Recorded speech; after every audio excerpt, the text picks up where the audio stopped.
Bien, bonjour à tous, merci d'être là dans le cadre des journées des arts et de la culture. Donc nous avions choisi ce thème du vivre ensemble, de l'autre, du rapport à l'autre. Nous avons fait déjà une première journée. Donc nous clôturons ces journées avec une table ronde que nous accueillons ce soir, avec Marilène Menotz, professeure des écoles, maître formateur à l'école Sandreski ici à Corté. Je donne dans l'ordre de géographique, dirais-je, Christophe Chico, professeur des écoles aussi, à l'école Campanari de Bastia. Ensuite, nous avons à ma gauche Laurence Tramolle, professeur d'histoire et géographie, collègue de l'Université de Corse, mais aussi doctorante sur une thématique de comparaison entre Mayotte et la Corse sur cette thématique linguistique, socio-linguistique du vivre ensemble, entre autres.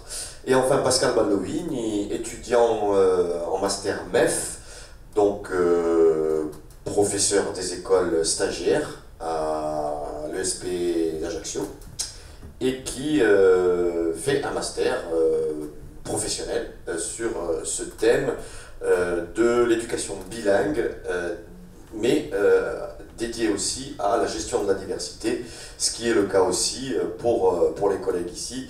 On entrera plus finement dans cette problématique. Est-ce une problématique que d'agir et éduquer pour vivre ensemble est différent? Titre de cette table ronde, je le répète, agir et éduquer pour vivre ensemble est différent. Si l'éducation bilingue semble aller de soi, il est plus difficile de la percevoir dans une dimension bi-plurilingue et encore plus difficile de la percevoir dans une dimension plurilingue et gestion de la diversité. Alors, d'aucuns récusent un petit peu le terme de diversité. En tout état de cause, on a déjà des difficultés à savoir sur l'ensemble des sites bilingues de Corse ce qu'est réellement l'éducation bilingue pour l'ensemble des filières qui sont en place. Je rappelle que depuis 2001, le recrutement se fait au niveau du concours du professeur des écoles, se fait au niveau de la base des collègues qui sont d'anciens étudiants, alors qu'avant on s'appuyait sur une pratique et une expérience, et que le phénomène 15 ans après, c'est que nous avons massifié ces sites. Or, ces sites ne fonctionnent pas tous de la même façon. Or, ces sites ont-ils une approche de la diversité? C'est ce que nous allons essayer d'éclairer. Vous avez compris que cette thématique va être traitée du côté très fortement du professorat des écoles, mais avec Laurence, on élargira un petit peu sur un volet théorique pour voir un petit peu l'ensemble de la problématique. Ensemble de la problématique qui va bien au-delà des écoles, puisque c'est la société entière qui devrait être concernée par ces thématiques-là, mais j'avoue que sur cette table ronde, on s'est limité surtout à l'école. Je vais donner la parole d'emblée à Marilène Menotz pour évoquer. Alors, le but de cette table ronde n'est pas tellement de développer un propos théorique, mais de voir comment, dans l'action, on arrive à approcher tout simplement un savoir-faire, ce qu'on appelle dans le jargon des universitaires des bonnes pratiques pour approcher la diversité. Donc, Marilène, je te laisse la parole et après nous relancerons un petit peu mutuellement à la fin de vos propos respectifs qui seront environ de 10 minutes chacun. Alors, au niveau des pratiques, il faudrait déjà s'entendre sur ce qu'on appelle éducation bilingue et savoir exactement quel est le projet qu'il y a derrière.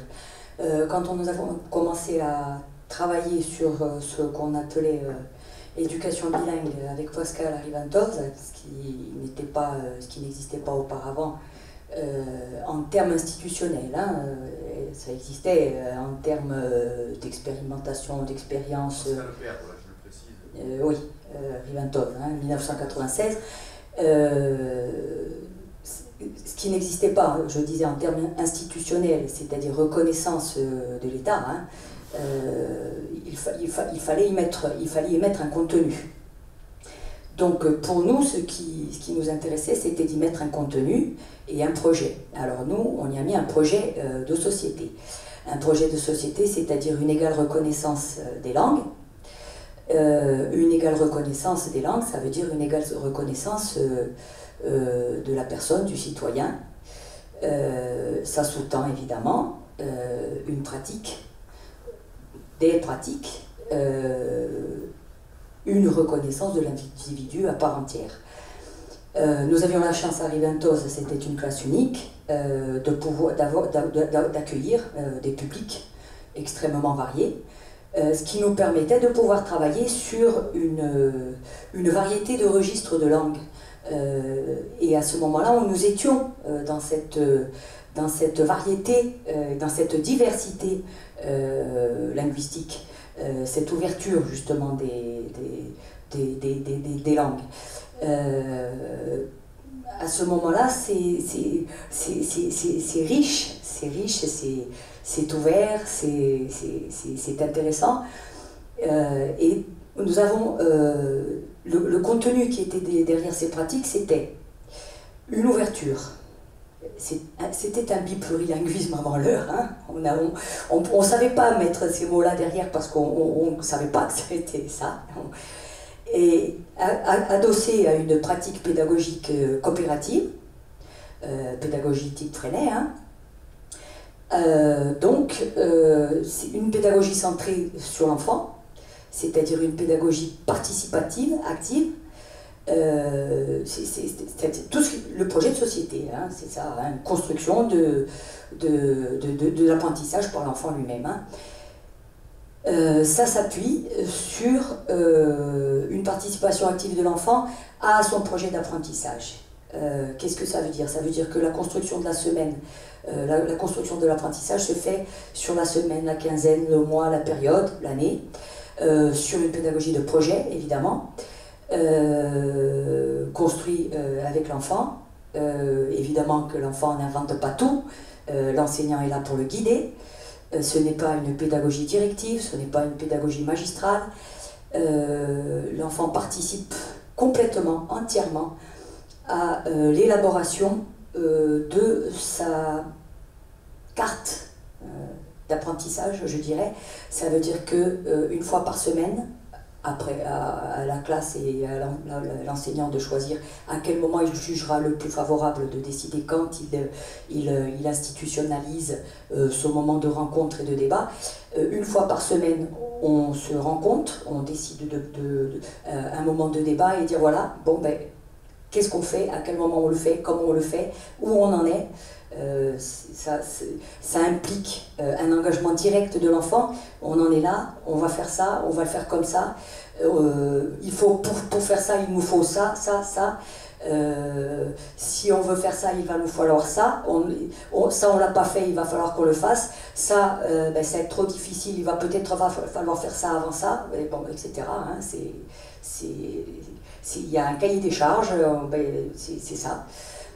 Ceci, dans le cadre d'une pédagogie bilingue, c'est-à-dire que nous le faisions strictement en langue corse, ça veut dire que le premier écrit qu'on aborde, c'est l'écrit de compte-rendu de coopérative, il est en langue corse, systématiquement. Le premier écrit que j'aborde en CP, il est en langue corse, il n'est pas en langue française.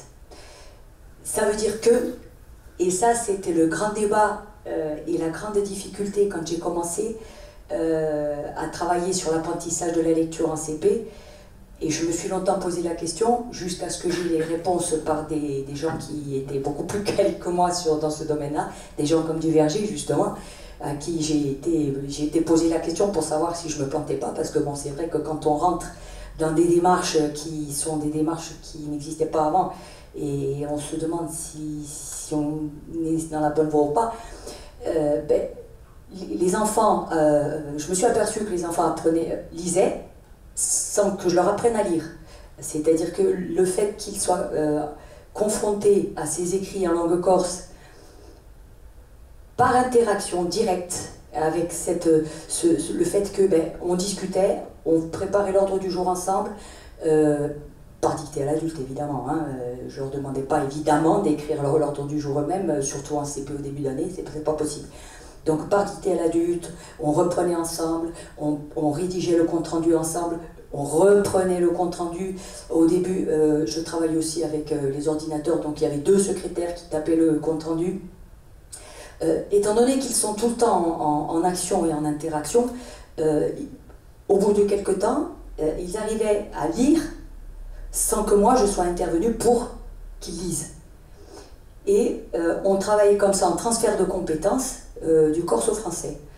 Ce qui fait qu'après, pour arriver à introduire tout ce qui était l'apprentissage de la lecture en français et la combinatoire, j'avais des passerelles qui étaient déjà construites. C'était beaucoup plus facile.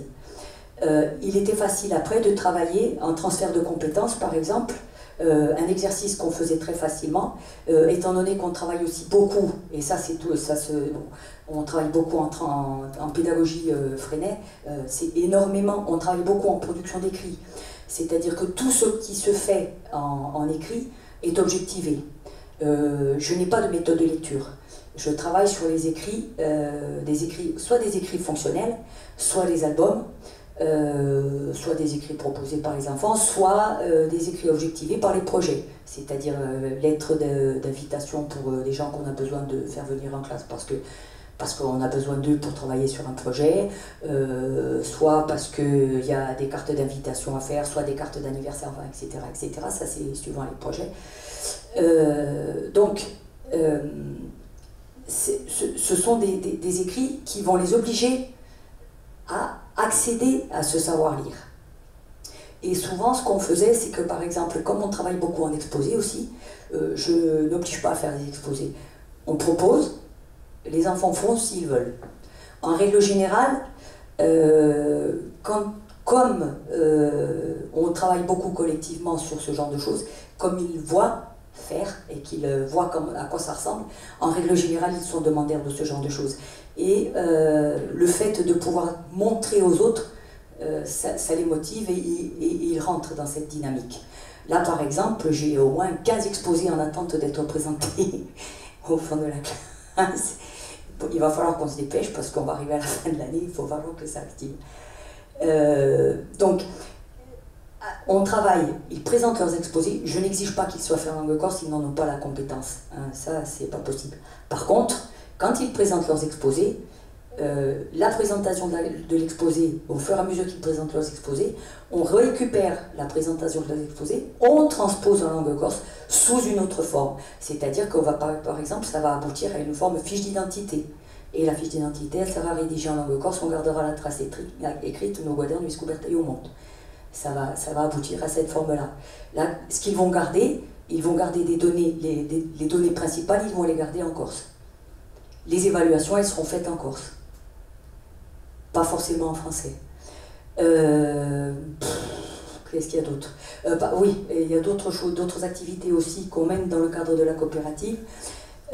Par exemple, on travaille sur, et ça c'est pour maintenir aussi ça c'est par rapport à la coopération, et développer le travail aussi sur, en même temps renforcer le lien entre eux, par rapport à la diversité, par rapport aux acquisitions linguistiques, par rapport à tout ce qui est acquisition en règle générale dans tous les domaines disciplinaires. On a une activité qui correspond au beauté collectif. Ça, c'est une fois par semaine aussi. Le vendredi, on travaille sur la préparation du côté collectif qui correspond à la semaine suivante. On m'a demandé des pratiques, je vous parle de pratiques strictes, hein, c'est pas...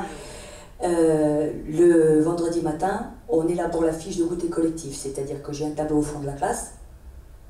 L'élaboration, on l'a faite ensemble, hein, c'est-à-dire tableau, double entrée, ce sont des objectifs élémentaires premier degré. Hein. Tableau double entrée avec calendrier, on les date, on définit ce qu'on va manger la semaine d'après, au goûter. Bon, donc, c'est en même temps motivant parce que c'est leur goûter, donc en même temps, c'est quelque chose qui leur permet de penser quelque chose qui est collectif. Et ça permet de travailler sur les équilibres alimentaires, sur l'origine des aliments, etc., etc. Ça permet de travailler sur les situations problèmes, puisqu'il faut travailler sur les répartitions. Par répartition parce qu'il y a la présentation des aliments, hein, le conditionnement, après la répartition entre les enfants, la responsabilisation, puisque ce sont eux qui amènent les goûters, plein de choses. Par exemple, quand il faut amener les yaourts c'est par 4 ou par 8 ou par 6, etc. Donc il faut les répartir suivant le nombre d'élèves, ils sont 21 dans la classe, chacun n'amène pas son yaourt. C'est les tables de multiplication, etc. Tout rentre en ligne de compte. Donc ça permet de travailler sur tout ce qui est mécanisme opératoire sans que on formalise forcément. Je ne dis pas qu'on va travailler sur la multiplication. Il rentre dans les mécanismes opératoires de fait, sans qu'on ait forcément besoin de les nommer. Les langues, 2 mots sur les langues. Et on travaille directement aussi sur toute l'acquisition des aliments, etc. Un exemple, tiens, cet après-midi au Palazzo, on a travaillé avec le Fab Lab. Donc on a fait le tour des ateliers.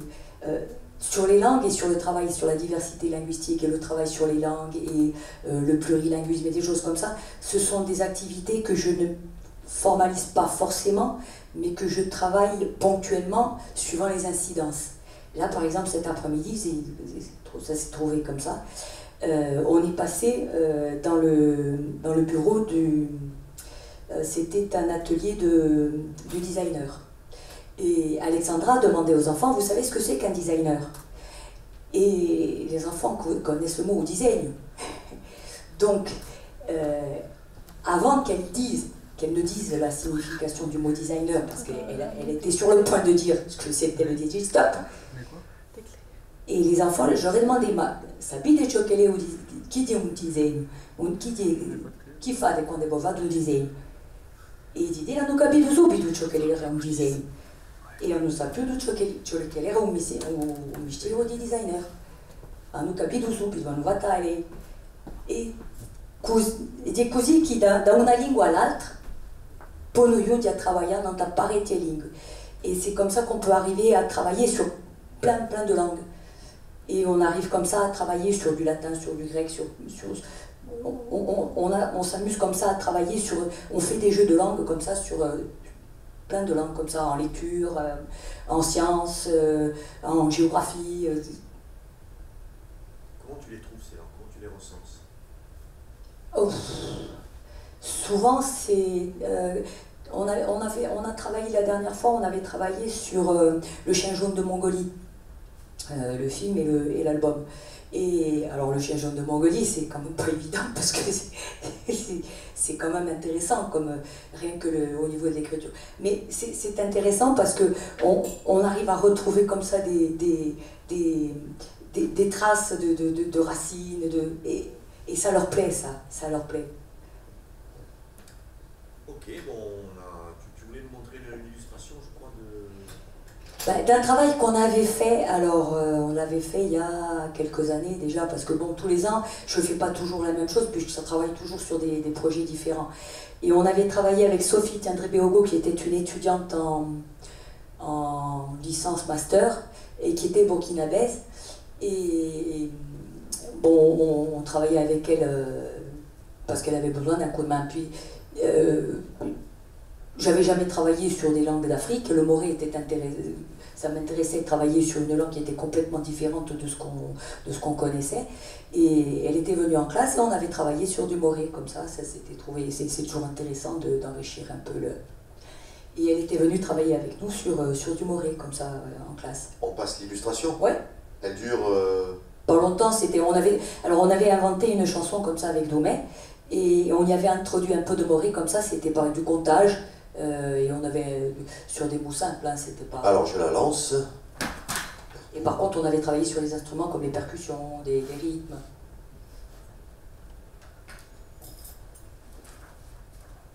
Merci.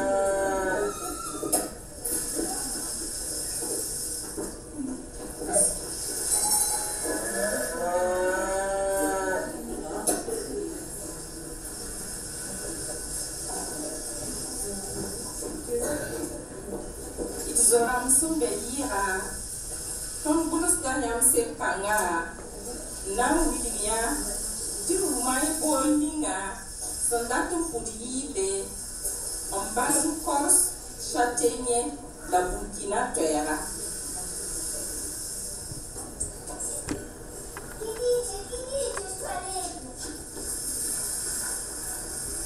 Cavo amigo montado,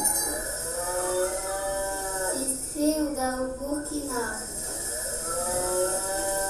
ajuntez da Brasiama, una persona doriva, da Nitiago e cultura, tracata de Gaura.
un aspect festif, ludique, mais un gros travail en pédagogie coopérative, en recensement des langues dans la classe, qui peuvent petit à petit bâtir du commun autrement que sur le modèle de l'unique, et tout ça par des outils pédagogiques qui sont pas faciles à maîtriser, mais qui développent un modèle, à mon sens, très pertinent dans le cadre du biplurilinguisme.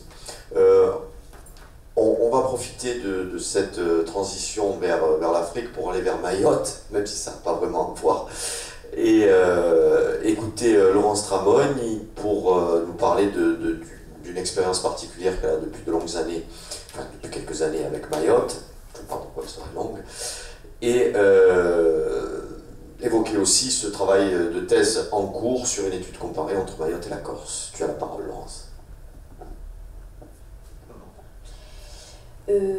Voilà, bah écoutez, j'espère que je vais faire quelque chose qui n'est pas qui est pas trop pédagogiquement scolaire. Donc j'ai essayé de partir en fait d'une présentation par rapport justement à un sujet de recherche qui part d'une préoccupation qui a été celui d'un constat d'échec absolu en fait dans le domaine pédagogique. À savoir que je suis partie en contrat donc à Mayotte pendant 4 ans, ce qui était ce qui est assez classique, et je suis arrivée face à des élèves qui n'étaient pas du tout francophones, et donc dans un constat d'échec absolu pour faire passer des connaissances, notamment l'histoire-géographie, qui demande quand même un substrat assez conséquent dans le domaine des représentations.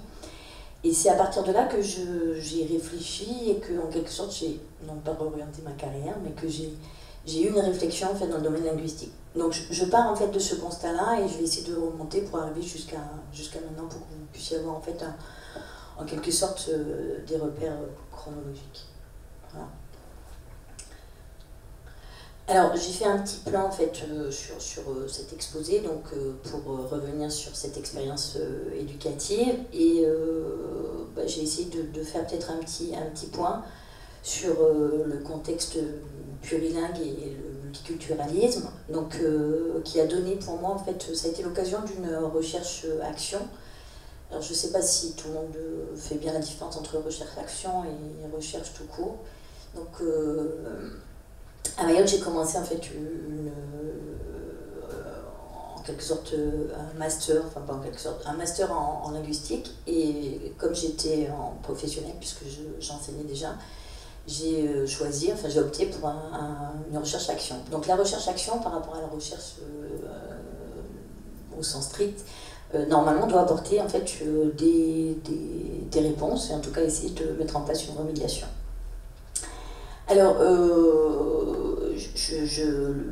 le multiculturalisme, je pense que tout le monde sait à peu près en fait de quoi on parle. Mais de nos jours, c'est quand même important de revenir là-dessus, sur l'idée que c'est pas du tout, parce qu'on fait parfois l'amalgame, du communautarisme, et que c'est l'ensemble des politiques qui sont en action en fait, et qui cherchent en quelque sorte à garantir l'intégrité de tous au sein d'une culture commune en fait, qui est dans un partage et dans un aller-retour en fait de l'une à l'autre. Alors, ouais. C'était ça, c'est la... ouais. Alors, en ce qui concerne Mayotte, petit éclairage, parce que je ne suis pas sûre que tout le monde sache bien, c'est pour ça qu'il y a un lien entre l'Afrique et Mayotte, où ça se situe. Mayotte, c'est une petite île de l'océan Indien qui se trouve en gros au nord de Madagascar, et pas loin du canal du Mozambique. Donc on est vraiment dans une île qui est sous dominante africaine, avec des pratiques qui sont des pratiques qui sont très proches de certaines pratiques qu'on trouve sur la côte est de l'Afrique. Alors avec une société qui est par origine en fait matriarcale, même si il y a des changements qui sont en train en tout cas de se mettre en place. Une situation géographique, là l'île semble peut-être aussi importante que la Corse, mais c'est pas du tout le cas, c'est une toute petite île, en gros Mayotte ça correspond au Cap Corse, et avec quand même une multiplicité de langues. Alors en ce qui concerne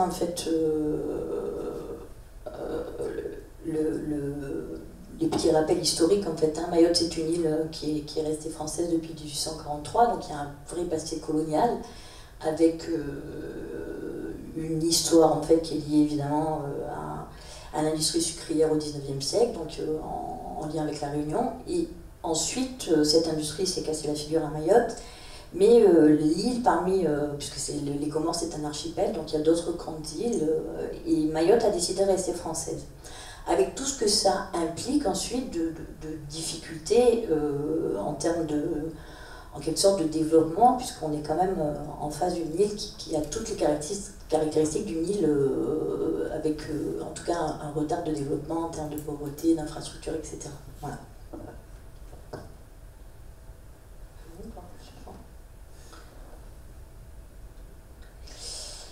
Alors,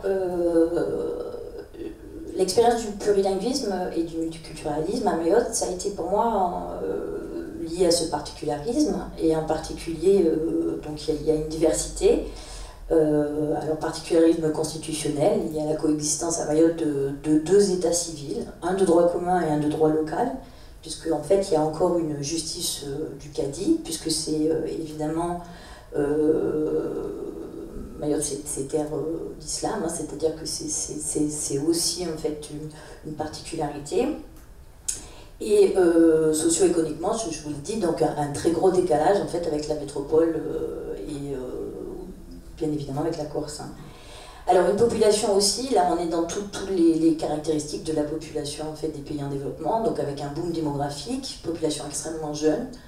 Moi en 4 ans de contrat à Mayotte, j'ai vu peut-être la construction de au moins 2 lycées, 3, et d'une multitude de collèges. Donc ça grouillait quand on sortait dans la rue, c'est quelque... Voilà. Donc ça c'est la grande différence avec le Cap. Hein. C'est-à-dire que c'est le même territoire, mais dans une fourmilière. Hein. Donc ça donne, quand on vient de Corse, c'est vraiment un espèce d'aller-retour fulgurant. Alors, mis à part donc, cet aspect du développement, donc l'aspect linguistique, donc la diversité linguistique, bon, je n'arrive pas à bouger mon PowerPoint, mais c'est la coexistence de plusieurs langues. Donc il y a d'abord le shimaoré. Non, c'est super. Il y a d'abord le shimaoré, qui est la langue la plus officielle, et enfin la langue en tout cas la plus dominante plutôt qu'officielle, puisque la langue officielle et la langue de scolarisation c'est le français. Ensuite il y a du shibushi. Le shibushi c'est la langue qui se rapproche le plus du malgache. C'est des langues qui sont des variétés bantoues, hein, donc on est vraiment dans l'Afrique. Et à ça s'ajoute une dimension indienne, parce qu'il y a des communautés indiennes qui sont là aussi en présence, plus l'arabe en fait de l'école coranique, puisque les enfants, alors c'est en passe de disparaître, mais quand j'étais en contrat ça existait encore, on l'école coranique le matin, donc avec l'enseignement en arabe avant d'arriver en fait sur l'enseignement en français, qui comprennent pas forcément mieux, hein, c'est-à-dire que l'arabe ça reste la langue du Fundi, et parfois ils comprennent pas très bien, mais par contre comme ils ont appris à réciter en fait de façon tout à fait mécanique, ils répètent et ils font à préparer en français, c'est-à-dire qu'ils répètent sans même comprendre en fait ce que vous essayez de leur inculquer, donc ça donne en fait des fois des décalages absolus. Voilà. C'est ça ou pas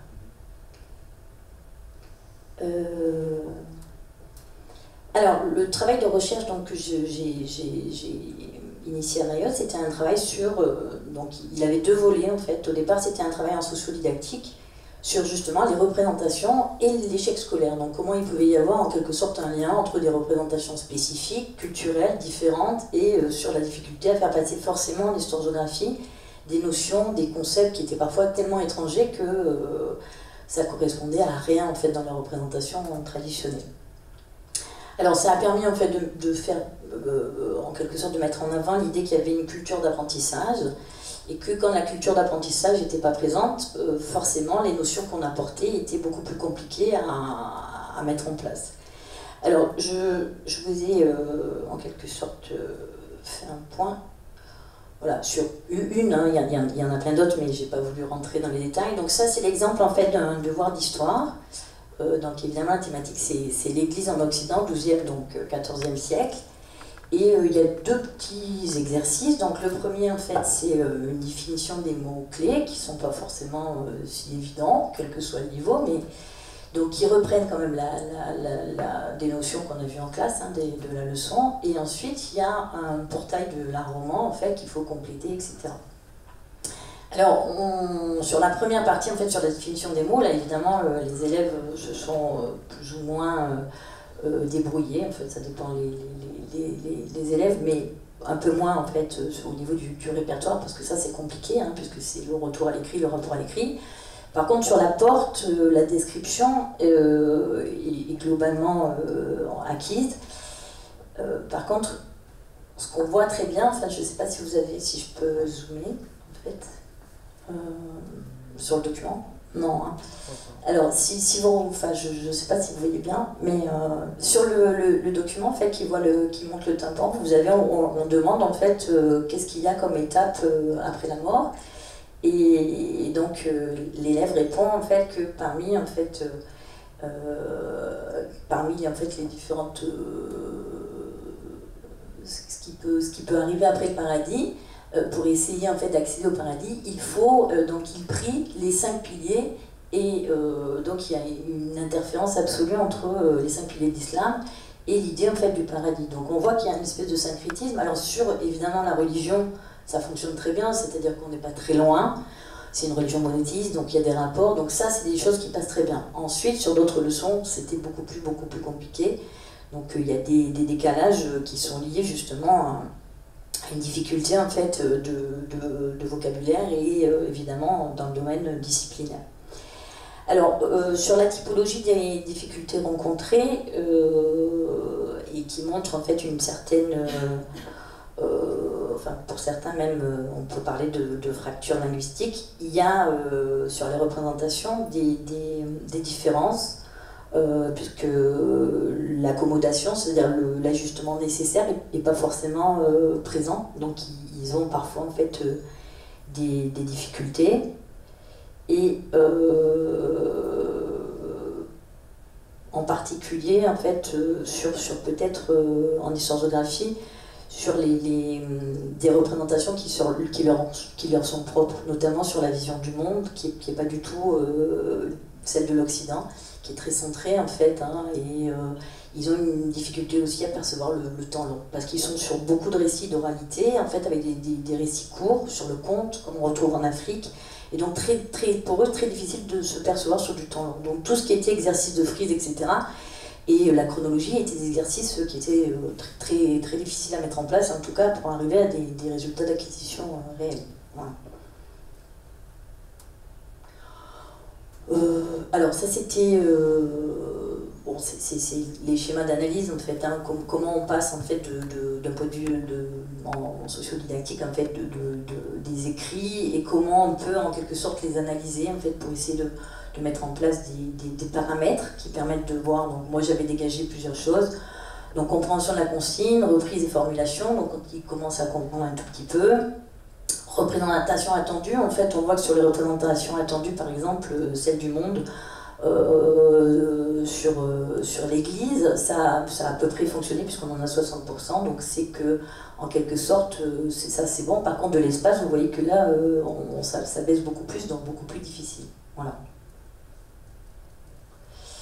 Alors la grande idée en fait de ce travail de recherche, ça a été l'idée en fait que quand on était dans un contexte plurilingue, et en particulier avec des élèves en fait qui ne maîtrisaient pas forcément la langue d'enseignement, c'est qu'il fallait mettre en place vraiment une bienveillance didactique. Et pour rebondir en fait sur ce qu'on a vu tout à l'heure, c'est aussi l'idée d'un aller-retour. C'est-à-dire que moi j'avais des élèves qui étaient maoris, et donc ça les faisait beaucoup rire en fait que je m'appelle Madame Tramoy avec un i, puisque les élèves maoris s'appellent Amadi, Fouazdi, et donc ils ont des vocables qui ressemblent un petit peu voilà, à des mots corses. Donc par exemple, bon, maman qui est presque universelle, c'est mama, et papa c'est baba. Donc quand je leur disais qu'en Corse on disait babou, ça leur faisait beaucoup rire, et donc on faisait souvent en fait des allers-retours qui permettaient en quelque sorte de dédramatiser un petit peu justement les difficultés linguistiques, et puis de revenir à une espèce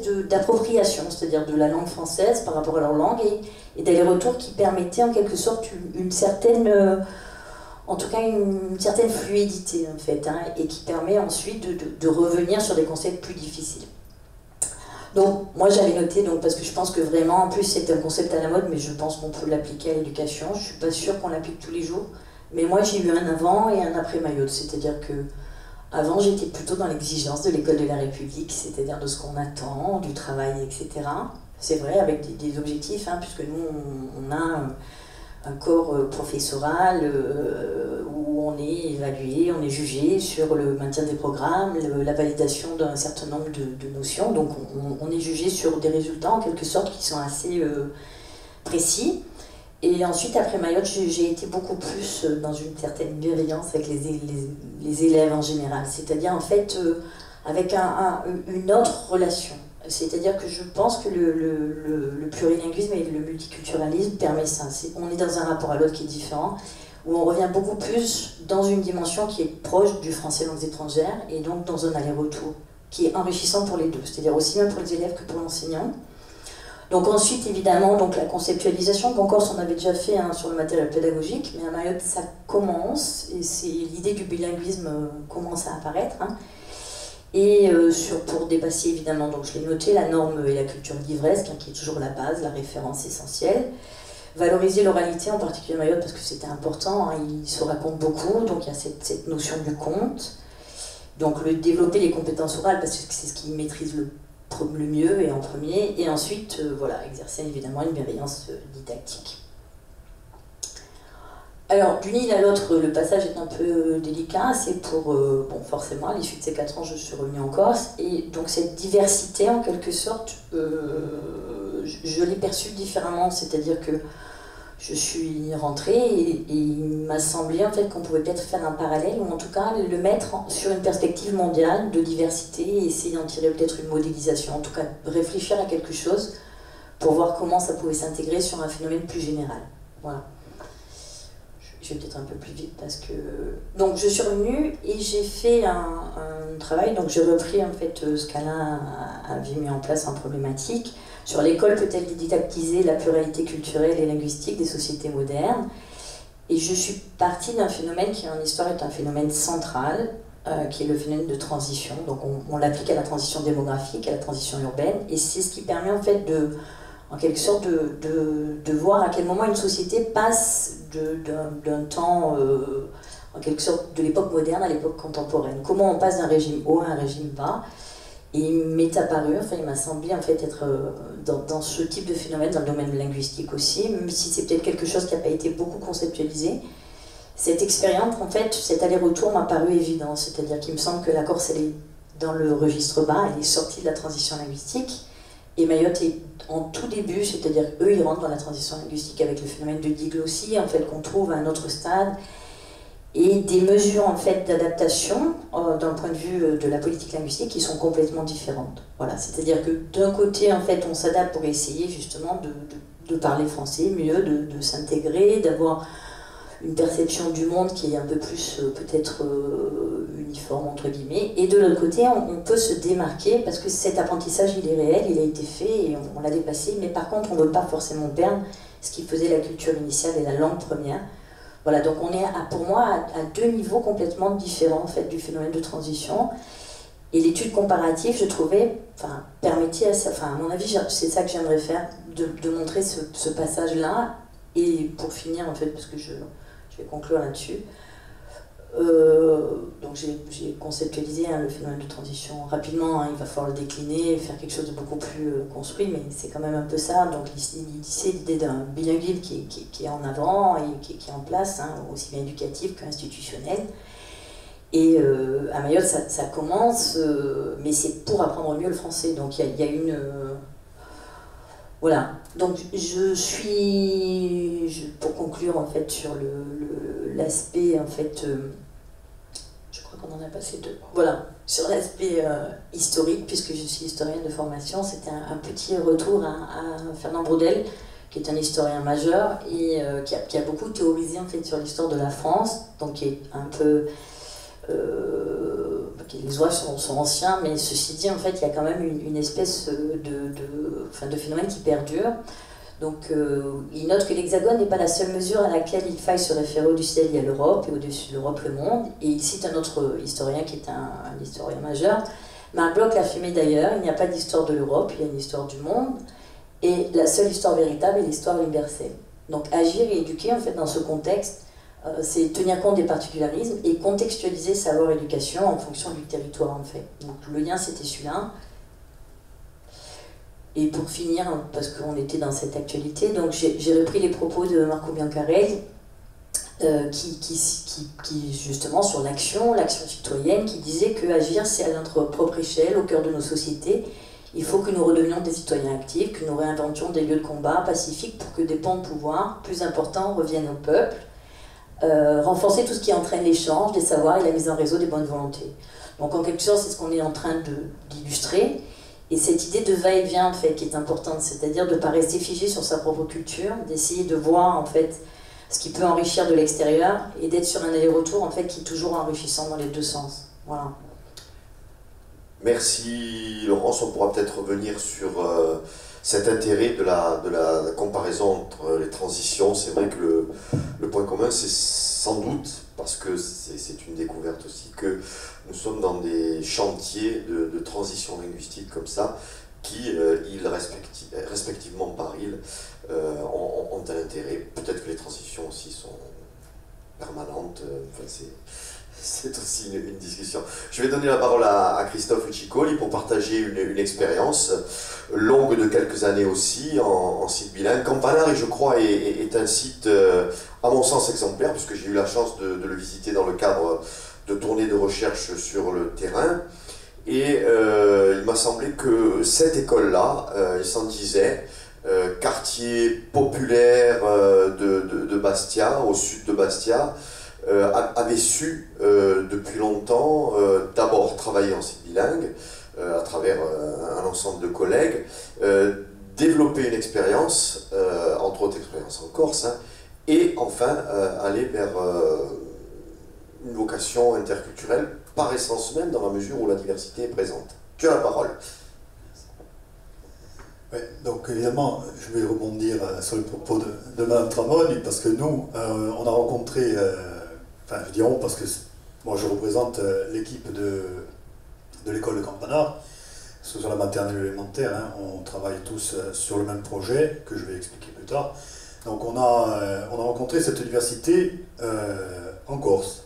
On a sur ce quartier-là, donc le quartier populaire effectivement de Saint-Joseph, une population qui est homogène dans le sens où ses proportions sont correctes au niveau des origines. On a une communauté portugaise qui représente environ 30% de la population, une communauté maghrébine, même si c'est surtout marocaine, mais qui représente un autre tiers, et une communauté, on va dire, qui est là depuis un petit peu plus longtemps, qui est l'autre tiers. Donc on avait sur ce terrain-là, on a un quartier aussi qui fonctionne plus sur l'esprit d'un village que vraiment d'un quartier urbain comme on pourrait le retrouver, je dirais, dans le centre ancien ou le quartier sud, pour rester sur des comparaisons bastiaises. Hein. Donc on a commencé en 2011 à travailler sur le théâtre comme outil, je dirais outil linguistique. Alors au départ évidemment en Corse, on a eu la chance de participer à un stage qui avait été organisé par Patrick Salvatorini et qui était basé sur l'écriture d'une pièce de théâtre avec, je dirais, une extension vers le chant. Et on a écrit, on était une quinzaine de stagiaires. Campanard était fortement représenté avec 4 enseignants, effectivement. On a écrit une pièce de théâtre tous ensemble, et 7 ou 8 chansons, parce que c'était 3 semaines de stage à peu près. Donc quand on a réalisé tout ça, on était en fin d'année scolaire, et donc un de nos collègues a dit, mais alors puisqu'on a tout, maintenant on a les textes, on a les chansons, on n'a qu'à réaliser un spectacle complet. Donc d'utiliser je dirais, le théâtre et la chanson comme outil pédagogique pour l'enseignement du corse, et de le mettre en valeur à travers un projet artistique qui verrait sa réalisation sur la scène du théâtre de la ville à Bastia, de manière à ce que ça lui donne je dirais, un côté sérieux, que ça impose un cadre, je dirais, une contrainte presque professionnelle aux élèves, et qu'on ait une réalisation qui puisse, je dirais, montrer aux parents quelque chose d'intéressant. Bon, il y avait aussi un côté pratique, parce que réaliser un spectacle de fin d'année dans une cour d'école, même à 7 h du soir, en plein été, c'était une prouesse. Les musiciens qui nous accompagnaient, parce que précédemment on faisait quelque chose qui était plus orienté autour du chant, les musiciens qui nous accompagnaient ont souffert terriblement. Hein. Donc on a commencé avec ce projet-là. On y a intégré des danses de façon à faire travailler la maternelle aussi. Et c'était quelque chose qui était, je dirais, un bon début. On a ouvert ce projet artistique. On lui a donné, après, une fois qu'on se l'est approprié, je dirais, vraiment au sein de l'école, on lui a donné une dimension beaucoup plus universaliste, beaucoup plus humaniste, ce qui allait bien avec notre sensibilité. Hein. Et on a embarqué donc nos élèves dans un tour du monde, que ce soit géographique, que ce soit, je dirais, au niveau des textes qui étaient chantés, puisqu'en plus du corse, on leur a fait chanter et réciter des productions en castillan, en portugais. On n'a pas encore, d'ailleurs on y travaille, mais c'est beaucoup plus compliqué parce qu'on n'a pas les compétences. On voudrait y intégrer aussi l'arabe, mais là, bon, il faut qu'on continue à œuvrer de façon beaucoup plus sérieuse pour trouver un cadre qui soit manipulable par les enfants, hein, parce que la difficulté qu'avaient les élèves des Comores à manipuler le français, les nôtres l'ont, voilà, pour ça. Donc on s'est appuyé aussi sur un apprentissage de la langue vivante étrangère qui est l'italien, qui nous a permis de partir de la Méditerranée vraiment au sens large, avec notre communauté portugaise, notre communauté marocaine et notre enseignement de l'italien. Au cours de l'évolution, puisqu'aujourd'hui on est donc à notre 5e représentation, on a essayé de présenter aux élèves des territoires, je dirais, qui pouvaient être mis en relation avec la culture corse, puisqu'on a beaucoup travaillé avec l'Amérique latine, avec des chansons d'Amérique latine, avec des territoires. On les a fait voyager virtuellement à travers des scènes théâtrales. Et on a commencé à... pour un spectacle qui était orienté au départ quand même fortement sur le chant, il s'est avéré qu'on a glissé de plus en plus vers le théâtre, parce qu'il nous est apparu que le théâtre permettait aux enfants de s'approprier la langue corse avec, je dirais, un aspect un petit peu plus concret que ne pouvait l'être le chant.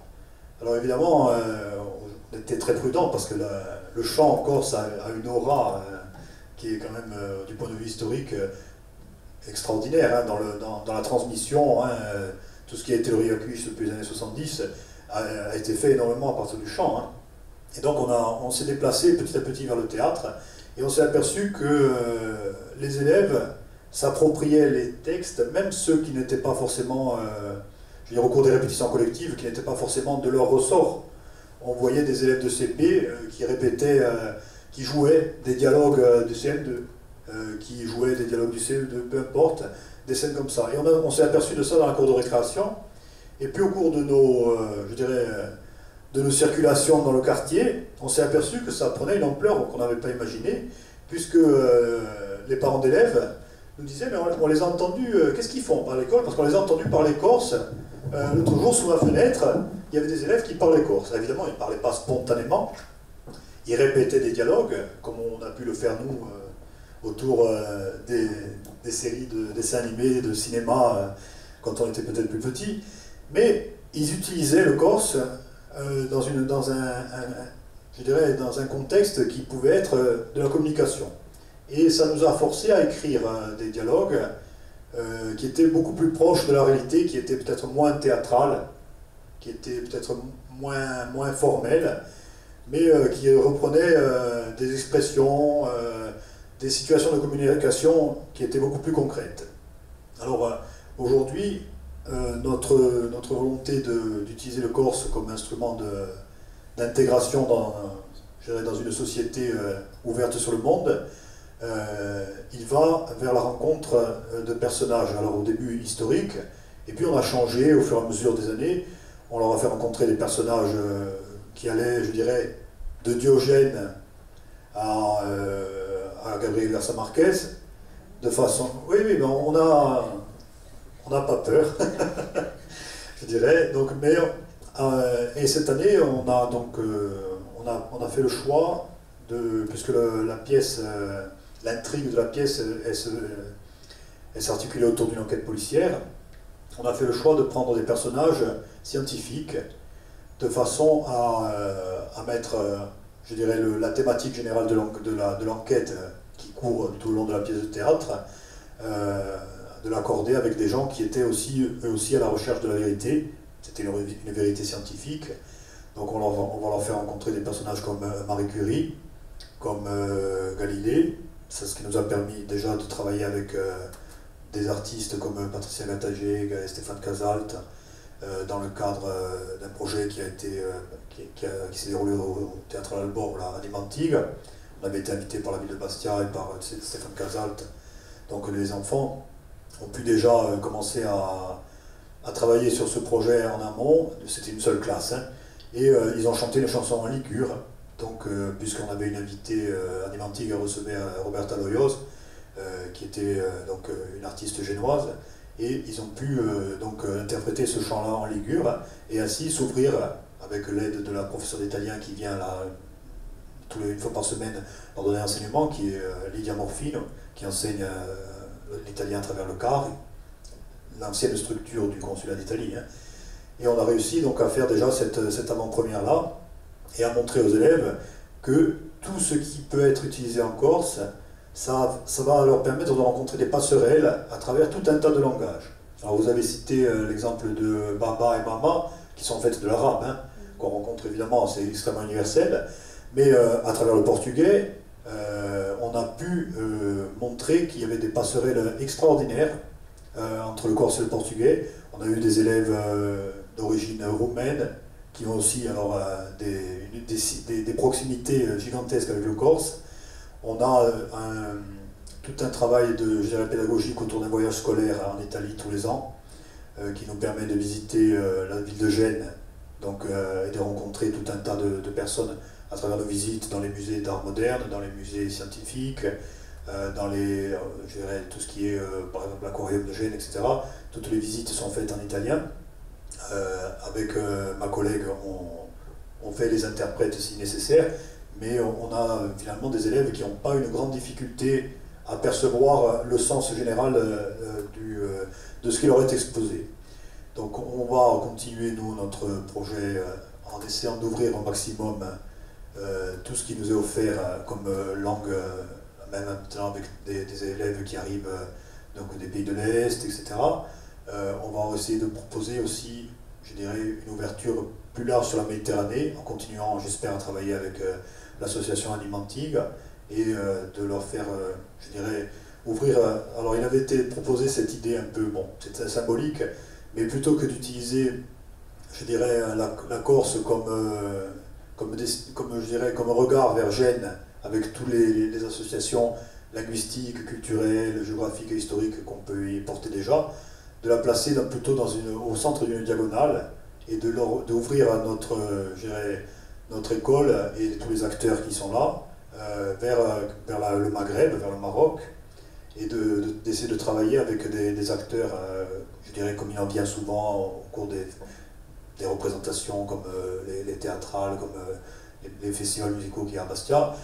Voilà, donc de faire en sorte qu'on prenne toute l'ampleur de notre situation au cœur de la Méditerranée et pas qu'on soit moins tourné vers la France, parce qu'il n'y a aucune raison de l'être, mais qu'on prenne plus, je dirais, possession de notre présence méditerranéenne afin d'intégrer ces enfants, de leur faire reconnaître leur richesse, je dirais, d'après leurs origines portugaises, marocaines, mais aussi de leur montrer qu'on peut s'intégrer en Corse, tout en sachant parler portugais, tout en sachant parler arabe, et en ayant une possession, je dirais, du corse qui qui les rendent, je dirais, vraiment partie prenante de la société, avec ce qu'ils peuvent porter eux pour son avenir. Merci, parce qu'il y a un vrai lien entre une pratique, un projet d'école, une pertinence d'environnement direct, le quartier que tu as défini sur ces 3 tiers, et enfin un discours qui donne une vision de cet ancrage en Méditerranée avec justement des pertinences qui sont évoquées. Je ne sais pas, Pascal, si tu as réussi à travers ton master à retrouver et ces discours et ces pratiques, puisque tu travailles là-dessus en ce moment, et tu as pu, soit de façon expérimentale, soit de façon observée, avoir quand même de la matière pour une prochaine soutenance, voilà, sans remuer le couteau dans la plaie. Nous t'écoutons. Disons que bon, j'ai une chance, c'est que je suis à Campanar également, donc j'ai pu observer un certain nombre de choses. Et donc en fait, mon sujet de mémoire, pour revenir là-dessus, c'est sur l'adaptation pédagogique à la présence des allophones en site bilingue. Et en fait, on a des cas particuliers, donc un public particulier, les allophones, dans un système lui-même légèrement différent.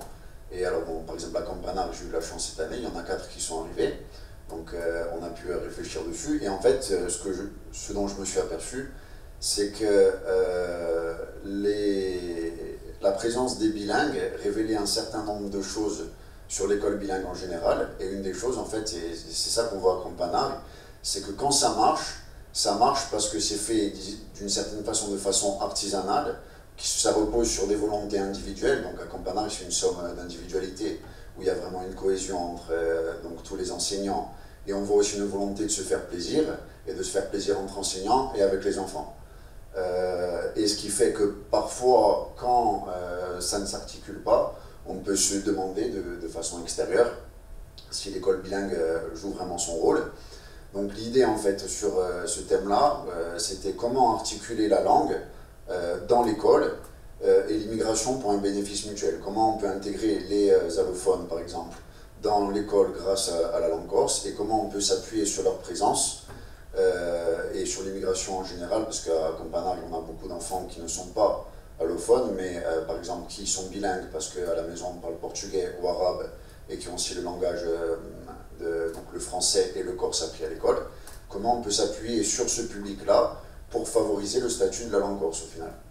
Donc on voit que, comme vous le disiez au début, donc dans le projet d'intégration biplurilingue, dans le projet biplurilingue, il y a vraiment une idée d'intégration, mais que parfois on se demande si dans le cas de la Corse, on arrive à atteindre son plein potentiel.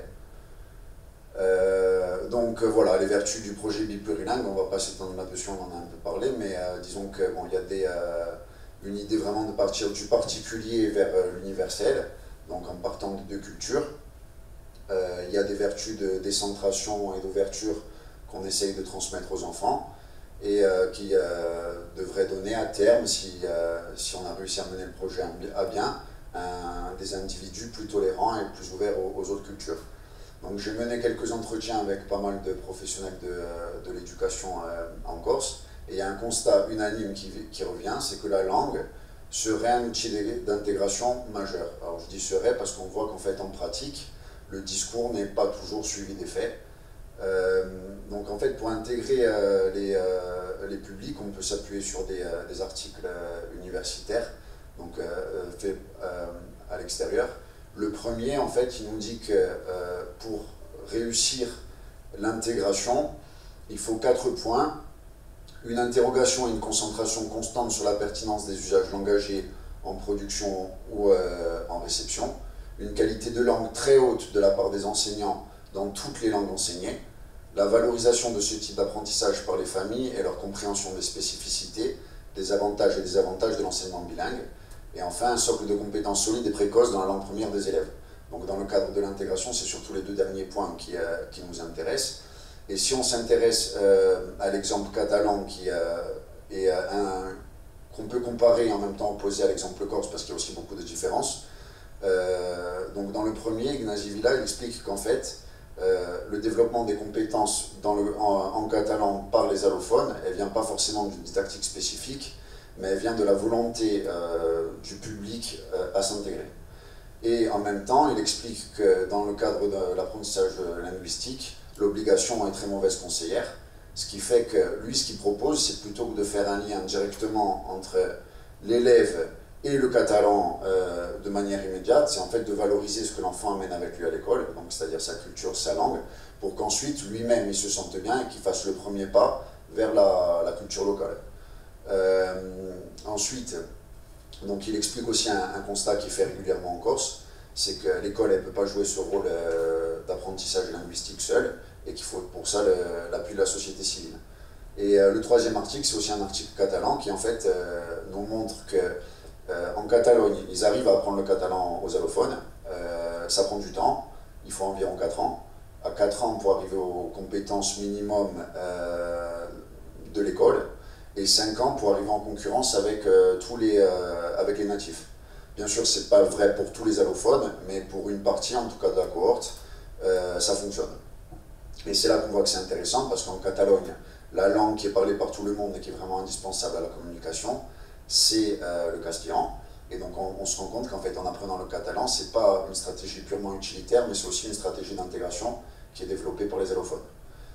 Comment on peut appliquer ça en Corse? Donc en fait, on se rend très rapidement compte que la présence de cultures encore différentes de la culture française et de la culture corse dans le public, c'est vraiment une richesse. Et il y a des méthodes relativement simples et qui ne prennent pas énormément de temps à appliquer.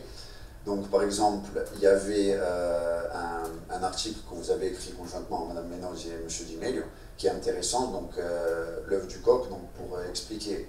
C'est que c'est un conte avec une fable, en fait, avec des différents animaux qui parlent chacun une langue différente. Et l'idée, c'était en fait de partir du français, du corse et des langues de la classe. Donc par exemple, à Campanar, ça serait le portugais, l'arabe, facilement même le berbère, on a des berbères, etc. Et donc de faire parler les différents personnages avec toutes les langues. C'est prévu pour des CP, c'est relativement simple à mettre en place. Et c'est adaptable même pour des maternelles, c'est adaptable pour des cycles 3, etc. Donc c'est pas quelque chose qui demande un investissement énorme et qui pourtant peut produire des résultats. Ensuite, j'aurais peut-être d'autres propositions, ça serait par exemple d'essayer de faire des correspondances entre la langue de l'enfant et le corse, sans passer par le français, donc par exemple de faire des correspondances lexicales, etc. Et aussi par rapport au public, donc en Haute-Corse, il y a 66 allophones sur 12 000 élèves. Ils sont quasiment tous de l'ère européenne ou méditerranéenne, et il y en a 40% qui ont pour langue natale une langue latine. Donc on peut faire des analogies linguistiques, et par contre pour les analogies culturelles, là par contre c'est évident, quoi, que ce soit pour les Européens ou pour les Maghrébins, les Méditerranéens, etc., entre la culture française et la culture corse, au niveau des contes, des chants, des traditions, on va forcément trouver des choses. Par contre, donc voilà, l'articulation en Corse, elle peut être parfois laborieuse. Et une des raisons, c'est qu'on retrouve, donc, comme j'essayais de le dire au début, c'est que l'école bilingue en Corse, le principe du bilinguisme, c'est quelque chose qui reste quand même en périphérie vraiment de la conception totale autour de la réflexion pédagogique.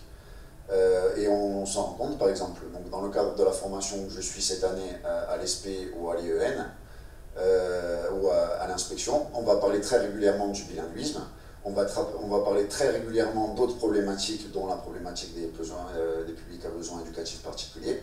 Par contre, on se rend compte qu'on a beaucoup de mal à faire le lien, en fait. Et comment faire en sorte que vraiment le bilinguisme, il soit au centre de toutes les problématiques, alors qu'en fait, là, c'est juste une problématique de plus parallèle. Donc bon, ça, c'est aussi parce qu'il y a une société qui est toujours profondément diglossique.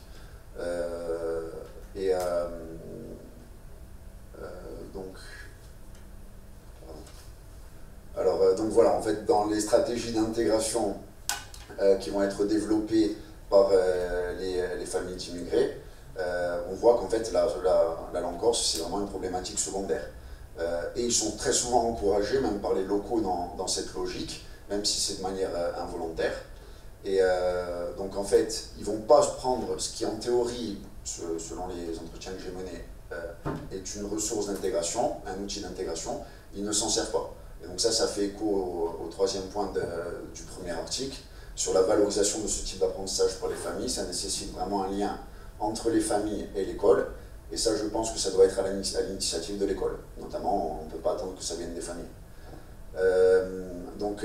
Le paradoxe, en fait, c'est qu'on se demande dans ce cas-là si pour certains, la langue corse, ce n'est pas un obstacle à l'intégration. Dès qu'on a besoin de différenciation, la problématique de la langue, elle est éludée. C'est-à-dire que dès qu'on a des allophones, dès qu'on a des élèves en situation de handicap, dès qu'on a des élèves qui ont des difficultés scolaires, on les écarte du corse pour ne pas charger la mule, entre guillemets, en fait. Et alors que, soi-disant, c'est un vecteur d'intégration, donc il y a une contradiction. Et par exemple, moi, j'ai eu l'occasion de m'entretenir avec un professionnel de l'éducation qui, quand je lui parlais de l'école de Campanar, et donc en REP+, m'expliquait que peut-être ce genre d'école ne devrait pas être dans le système bilingue parce que, en fait, c'est un obstacle en plus à l'apprentissage des élèves et que donc, il y a une forme de... Disons qu'on leur donne une difficulté supplémentaire. Ce qui est paradoxal, c'est que la même personne, en fait, quelques mois plus tôt, au cours d'un entretien préalable, m'expliquait que oui, en effet, la langue corse, c'est bien un vecteur d'intégration. Donc on voit qu'en fait, cette idée qui est générale et qui est peut-être, en fait, c'est juste rentré dans les têtes, mais les gens n'arrivent pas à l'articuler, en fait, et à l'appliquer. Et d'ailleurs, on le voit, par exemple, dans les guides qui sont faits par l'Académie de Haute-Corse pour l'intégration à destination des professionnels et des familles. Donc la priorité, c'est dit dans les guides, c'est l'intégration de ce public-là, et la langue corse n'est jamais mentionnée, c'est-à-dire même son existence, donc ne parlons même pas de l'éducation bilingue, ça n'en fait absolument pas partie. D'autres paradoxes donc, qui avaient été soulignés par Queneau au niveau de la filiarisation, qui fait que les familles d'immigrés vont se diriger vers le standard, parce que soi-disant c'est plus simple, et ils vont être encouragés dans cette voie-là par certains professionnels, et des familles qui elles vont choisir le bilingue, non pas pour les vertus pédagogiques, mais tout simplement pour éviter certaines populations, certains publics. Et aussi les articles de Jean-Michel Géa qui sont très intéressants, qui font écho à ce que disait aussi le catalan au préalable, c'est-à-dire que les immigrés n'apprendront le corse que quand ils se sentiront bien en Corse avec les Corses, sinon ils ne feront jamais cet effort-là. Et pour conclure sur l'école de Campagne, je ne vais pas m'attarder parce que Christophe il en a beaucoup parlé, mais il y a un avantage par rapport à ce que dit Queneau, c'est qu'il y a une filière unique. Donc il y a une classe par niveau. Donc de la petite section en CM2, tous les élèves ils sont bilingues. Comme disait Christophe, il y a une population qui vient d'origine immigrée très importante, ça ne semble pas poser de problème. En tout cas, moi j'en ai pas rencontré. Même certains élèves, du fait de leur bilinguisme à la maison, ils vont prendre le dessus sur des élèves de familles monolingues qui viennent du continent, ou même des familles monolingues qui sont en Corse depuis plusieurs générations. Et enfin, il y a un point qui avait été soulevé, je trouvais intéressant par le directeur, M. Pieraccini, qui en fait m'expliquait que c'est pas tellement l'origine des élèves qui prime, c'est les compétences qu'ils ont dans leur langue natale. C'est-à-dire que par exemple, si on a un petit portugais ou un petit maghrébin, mais qui parle très bien la langue de la maison, parce que chez lui, etc., on a déjà un vocabulaire étendu, etc., il va pouvoir faire des correspondances avec les autres langues, alors que si dans sa langue natale, du fait de la catégorie socio-économique, socio-culturelle de la famille, on a un langage plus éloigné de celui de l'école, arrivé à l'école, il ne va pas arriver à faire les correspondances, et l'obstacle va être à ce niveau-là. Sur la globalité d'un savoir plurilingue, je crois qu'il y a beaucoup d'études qui convergent là-dessus. Merci d'avoir cité Jean-Michel Géa, parce qu'il aurait dû être avec nous aujourd'hui. Il s'est excusé parce qu'il était sur le continent, mais il était prévu qu'il soit avec nous. Merci Pascal, c'était, je crois, parfois édifiant, hein, je le dis avec un peu d'ironie, mais en tout état de cause, un bon mémoire en perspective, hein, ça augure d'une belle soutenance. Dans un mois et demi à peu près. Hein. Merci beaucoup. Voilà, je crois qu'on a fait un tour de situation qui est divers, et puis je crois que le but a été atteint, c'est-à-dire évoquer de la diversité avec un aspect de ce côté un petit peu plus universitaire pour aborder des situations, les mettre en perspective, et bien entendu, ce qui est toujours intéressant au premier chef, l'action. C'est-à-dire que serait la théorie ou les grands discours sans la mise en pratique qui peut passer par le théâtre, par la pédagogie coopérative, par tout un arsenal entre pédagogie et culture qui est au service d'une idée de société et qui ici est portée unanimement vers le plurilinguisme autour d'un savoir universel, un seul contenu qui passe par plusieurs vecteurs. Je crois que ça guide aussi une idée de la société.